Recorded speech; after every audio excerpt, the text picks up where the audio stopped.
እስኪ እነሱን በጎች ወደዛ በልማ እናቴ እስኪ በላቸውማ ወደዛ። ማን ነው ፈትል የጨረስኩ ትንሽ ነው የቀረኝ እናቴ ትንሽ ምን ሆነሽ ነው? ወይ ቦክዬ ደህና ውለሻል? ኧረ ደህና ነኝ። እነዛም በጎይ ብሏቸው ሄድ እንዲሁ ይሄ የተሰማ ልጅ እንዲሁ ተንቀዋሎ ቀረ 12 ዓመት ተማረ እንዲሁ ቀረ። ረዲያ እንዲሁ መማር እንደዚህ ጅል ያደርጋል እንዴ? ሰው ሁላ ስግጥ ፍምስ ብሎ እናቴ መኪና ይዞ መጣ። 12 ዓመት ተማሩ ዩኒቨርሲቲ ብሎበት ጭቃ እየመረገ አስተማረ። እንዲሁ ውሃ በለል ሆኖ ቀረ። ዝርዝር ሆኖ ያላፈራ እህል እንዲሁ ዝም ብሎ አንዲ መጽሐፍ ይዝና ተዘከልተው ሲል ነው የምታየው። ዝሁኛው ጋራ ወይ ባንዲ ፊቱኛው ጋር መጥቶ ቡና አልጠጣ። አይ እናቴ ዘንድሮ መማር አያገለግልም። ምን የለሙት መማር ተይ ሰገጠፈ መሰ ብቻ ነው አለቀ። ጅል መሆን ጀል ማለት ድሮ እናቴ የራሴን ጅል ግደልልኝ የሰዎቹን አኖርልኝ ይባል ነበረ። ዘንድሮ ደግሞ እናቴ ሰገጠ ብለሽ ፈመስ ነው አሉ። ምንድነው ደግሞ ሰገጠ ፈመስ ባክሽ? ጉይ አንቺማ እናቴ እንትና መንደር ብወጪ እንዲያው በአንድ የሀብታም ዘር ማንዝሩን ይዘሽ የኛ የ08 ቀበሌ ራሱ ሀብታም ሆኖ ያልቃል። የማያልቅ እንትን ነበር የምታመጪው። ዘንድሮ ጀል ማለት ነው በቃ ጀል። ዝም ብለሽ የሆነ ያልሆነውን ይዘሽ መህር ነው። ይሄ ጥሩ ነው፣ ይሄ ለትውልድ ይጠቅማል፣ ይሄ ሰውን ያበላሻል፣ ልጃዬ ዋላ አያስፈልግም።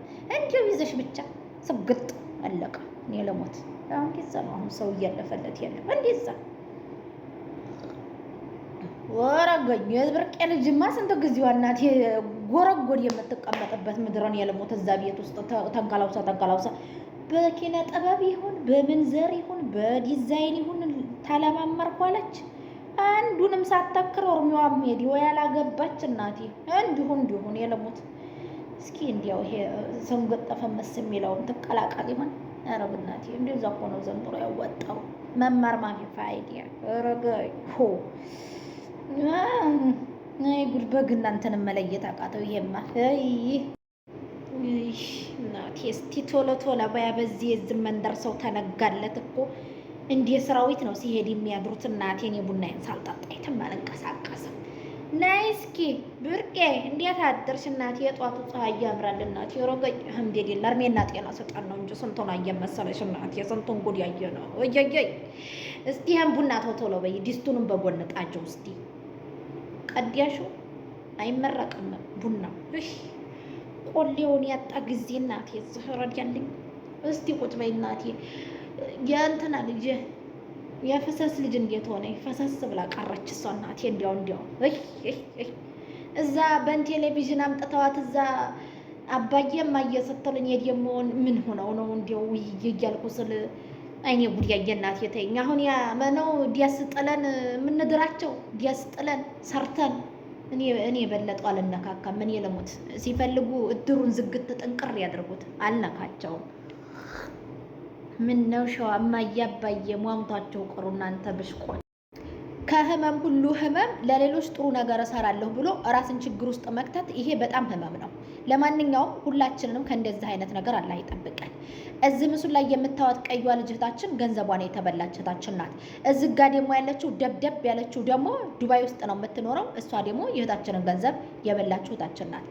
ሳውዲ ላይ ለምትኖሩ ጠለቦች፣ በተለይ ወደ ዱባይ ገንዘባችሁን ለምታስገቡ ሰዎች በደንብ ጠንቅቃችሁ ልታውቁ ይገባል። በተለይ ቤተሰብ የሚይዛቸው የሚታወቁ ሰዎች ካልሆኑ ገንዘባችሁ እንዳታስገቡ። ይቺ ልጅ ቀይዋ ልጅ መጀመሪያ በዚች ጀሪ ወይንም ሰላም በምትባለው ገንዘብ እንዲገባ ያደረገችው ሳውዲ አንድ ጓደኛ ነበረቻት። እሷ ብር ወደ ሀገር መላክ ፈልጋለሁ ስትል በመጀመሪያ መጥፎ ሰዎች በነገራችን ላይ መጀመሪያ ጥሩ ሰውነታቸውን ነው የሚያሳዩን። ከዛ በኋላ ነው አውሬነት ወደ አውሬነት የሚቀየሩት ማለት ነው።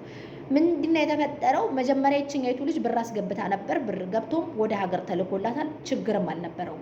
በመቀጠል ግን በእሷ ላይ ብር ታስገባለች ሳውዲ ያለችው ልጅ ማለት ነው። ማና ጓደኛዋ ይቺ ቀይዋ ልጅ ዝጋ የምታዋት።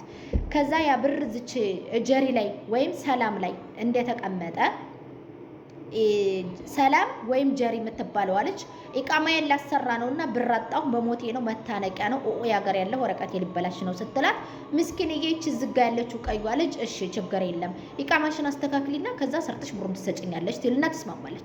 እሺ ብላ ያንን ገንዘብ ትወስድና ኢቃማዋን ታሰራለች። ኢቃማዋን ታሰራች በኋላ አሁን ላይ ዝጋ የምታዋት ድብድብ ያለችዋ እሷ ምን ሆነች? የታክሲ ሹፌር ሆነች። እህቴ አሁን ኢቃማሽ ተስተካክሏል፣ ስራም ጀምረሻል፣ በእንግዲህ ገንዘቡን መልሽልኝ።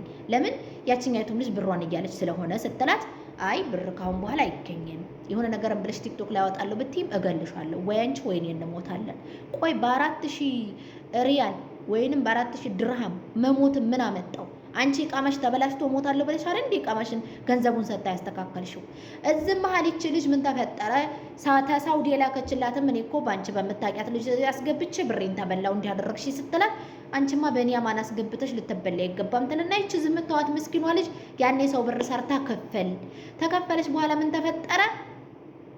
ምን ተደረገ? ይችኛይቱ አልከፍልም፣ አንገቴ ገመድ ይገባል፣ ልገልሻለሁ፣ አስገድልሻለሁ፣ ባልሽንም አፋታሻለሁ። አስቡ እንግዲህ የት ርቀት እንደሚሄዱ ማለት ነው። የት ርቀት እንደሚሄዱ ባጎረስኩ ተነከስኩ ነው ነገሩ። ስለዚህ እዚህ ምስሉ ላይ የምታዋት ልጅ ጀሪ የምትባሏ ወይንም ሰላም የምትባሏ እዚጋ የታክሲ ሹፌር ነው የምትሰራው። ዱባይ ያላችሁ ሁላችሁም ተጠንቀቋት። የእህታችንን ብር እንዲመለስላት እንደስካሁኑ ትብብር ስታደርጉ የነበራችሁ እነ ሳሪ እነ ሙኒት ሌሎቻችሁም እነ መሲ ብርጅስቶ ሌሎቻችሁም ይችን ልጅ እንድተባበሯት ፈልጋለሁ። ሳሪ ቤት ገብታ ጽፋላት ነበር ግን ልትመጣ ፈቃደኛ አይደለችም ብለዋል። ሌሎቹን እንዳስመለሳችሁ እሷንም እንድትተባበሯት እፈልጋለሁኝ እባካችሁ በማለት እማጸናችኋለሁ። እናንተም ብራችሁን ተጠንቀቁ፣ ለማታውቁት ሰው ሐዋላ አታስገቡ በማለት ጥሬን አስተላልፋለሁ። ኮፒ ሊንክ እና ላይክ ሳታደርጉት ማንም ሰው እንዳያለ ሁላችሁም ጆሮ ሰጣችሁ አዳምጡ፣ ይጠቅማችኋል ማለት ነው። አንዳንድ ጊዜ አንዳንድ ሰዎች ማለት ነው እናንተ የምታስቡት ሀሳብ ሁሉ ጊዜ በመጥፎ የምትተረጉሙ ሰዎች ሰው የሚናገረው ሁሉ በመጥፎ ነው የምትተረጉሙት። ለምን? ውስጣችሁ ያ ስለሆነ ሰው ያልዘራውን አያጭድም። ስለዚህ የሌለውን ማንነት እኔ የምናገረው ነገር ከየትም ማንጠታችሁ በጥሩ ነገር ተፈስሩታላችሁ ብዬ አላስብም። ለሚጠቅመው ሰው ግን በደንብ አድርጋችሁ አዳምጡ ማለት ነው። አንደኛ ዘመር ታሞባችሁ በድንጋጤ የሚሆን በተውሰበሰበ መንገድ ወስዳችሁ ሆስፒታል ዘመድ ሰው የምትጥሉ ሰዎች እናንተ ዝምድናውን ትታችሁታል። ሰው የምትጥሉ ሰዎች ማለት ነው። ስትጥሏቸው ወስዳችሁ ሆስፒታል ውስጥ አቅማችሁ ላይ ፈቅድ ይችላል። ያለንበት ህገ ወጥ ነው። አንዳንዶቻችሁ የማስታመሚያ ገንዘብ ተሰጥቷችሁ ገንዘቡን አጥፍታችሁ ወስዳችሁ ሙስተሽፋ ጥላችሁ ዳግም ሌላ ሰው እንኳን እንዳያገኛቸው እንዳይፈልጋቸው መለፋቸው ስማቸውን በሌላ አባታቸውን በሌላ ከ4 ከ5 ቀበሌ አጠረቃቅማችሁ አንድ ላይ ተጠምሩና ታስገቧቸዋላችሁ። እነዛ ሰዎች እንዳይገኙ ሆኑ ማለት ነው። ቁልፉ ያለው እናንተ እጅ ነው። እነዛ ሰዎች እንዲገኙ የሚገኙበት መስመር በእናንተ እጅ ነው። ነገር ግን እናንተ እንዲገኙ አይፈልግም። ለምን? እዛ ያለ ቤተሰብ ቢሰማ ይጣላል። እዛ ያለ ቤተሰብ ቢሰማ እኔ ምን ይለኛል እና እናንተ ምንም ትባበላላችሁ ተብሎ ያ ሰው ቀልጦ ይቅር ወጥቶ ይቅር በሰው ሀገር እንዳይገኝ ይሁን። እንዴት ነው የምታስቡት? አንተ ያ ደህና ሆኖ በሁለት እግሩ ቆሞ የሚሄድ ሰውዬ ዛሬ ባንተ እጅ ወድቆ አንተ አንቀላብሰው ሆስፒታሎች ደስ ተጠለው እናንተ እንዴት ይሄ አይሰማችሁም? ለምን አይሰማችሁም? የኔስ መጨረሻ ምን ይሆን? ነገ እኔ ማን እጅ ላይ ወርቃለሁ ብላችሁ ለምን አታስቡ? ለምንድን ነው ሁሉ ጊዜ በገንዘብ ሰው የሚታወረው? የሰው ልጅ እንዴት በገንዘብ ይሸጣል? ያንኑም ስጋ ሆናችሁ እኔ ደግሜ ተናግሬያለሁ። ከዚህ ቀደም በተናገርኩት ቪዲዮ ላይ አንቺ ሰውና ሰው አታቀሳስሪ፣ ሰውና ሰው ለማጣላት ፎሎ ለመሰብሰብ አፈር አባታችሁ ብሎ ምንም አይነት ፎሎን ይበዛ አልሰበስብም። እኔ ህሊና የማይቀበለውን ነገር እዚህ ሶሻል ሚዲያ ላይ አምጥቼም አልበትንም አላወራውም። እኔ ጋር የሚቀር ነገር ብቻ አይደለም። ለትውልድ ለሀገር ነገ የኔ ታናናሾች የሚያዩት የኔ ወንድሞች የኔ እህቶች የኔ ልጆች የሚያዩት ስለሆነ እኔ እንደናንተ አይደለሁም። ኦኬ። ስለዚህ ራሳችሁን በራሳችሁ ልክ ገምቱ እንጂ በእናንተ ልክ እኔ ልትገምቱኝ አይቻልም። እዚህ ላይ ያለ ጉድ ብታው አብዛኛው በቤተሰቡ የጠፋ ሰው ነው። አብዛኛው ሰው ቤተሰቡ እገዛ ላደርግለት ብሎ ወርቆ የቀረ ሰው ነው። የመን ላይ ወርቆ የቀሩ ልጆች በእነማን እንደው ታውቃላችሁ? ቤተሰቦቻቸው አእምሮ ታማሚ ሆነው ቤተሰብ አንቀበሉም ያ ልጆች ናቸው። እኔ ልጆቹ ከተገኙ በኋላ ማን ፈልጊ ያለሽ የተባልኩት ብዙ ልጆች አሉ። ማን ፈልጊልን አለሽ? ማን ነው ፈልጊ ያለሽ? ማን ነው ውክልና የሰጠሽ? እነሱ መቀበል ሳይፈልጉ ሲቀሩ ምን ያደርጓቸዋል? እናንተን ተጠያቂ ያደርጓቸዋል ማለት ነው። ስለዚህ ተጠንቀቁ። የማን መጨረሻ ምን እንደው አይታወቅም። በሰፈሩት ቁና መስፈር አይቀርም። ተጠንቀቁ። የእናንተን ችግር ደግሞ እኔ ዘይነብ አለሙላ አንጥታችሁ ጣታችሁን ልትቀስሩ አትችሉም ማለት ነው።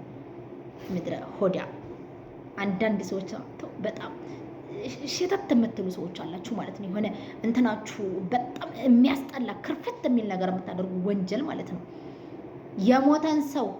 የሞተን ሰው ለማየት ሬሳ ለማየት ውክልና ከኢትዮጵያ ተጽፎላችሁ እኮ 12,000 ሪያል እኮ የተቀበላችሁ ናችሁ። ሂዱ ያችን መለፍ ነው አይደለም እሱ ነው አይደለም ብሎ ለማየት እኮ 12,000 ሪያል እኮ የተቀበላችሁ ሰዎች አላችሁ። 400,000 ብር እኮ የተቀበለ ሰው አለ። ሳያይ ሂዶ ሳይጠይቅ ሂዶ ሳይ 400,000 ብር በኢትዮጵያ የተቀበለ ሰው አለ። አራኡዝ ቢላሂ